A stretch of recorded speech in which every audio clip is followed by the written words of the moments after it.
হক মাওলা।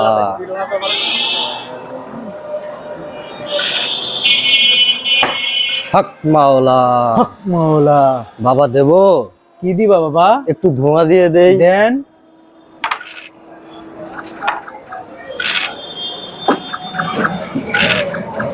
ভাই আপনি ভালো আছেন? জি ভাইয়া। হাসেন কেন?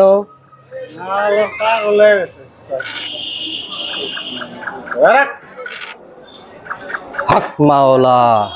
বাবা দিয়ে দিছি। এখন এটা দেই, এটা দেই। দেন ভাইয়া। এটা দিয়ে বানানো, ঠিক আছে, কিন্তু একটু আমরা মশলা মিক্স করে দিয়েছি, খেয়ে দেখেন অনেক ভালো লাগবে ইনশাআল্লাহ। কিছু টাকা দেন ভাইয়া। কিসের টাকা? এই যে একটু কষ্ট করে বানাইছি তো, আমার তো একটা পেট আছে বাবা। 100 টাকা দিছেন? জি আল্লাহ আপনাকে মঙ্গল করবো বাবা। ইনশাআল্লাহ। হক মাওলা।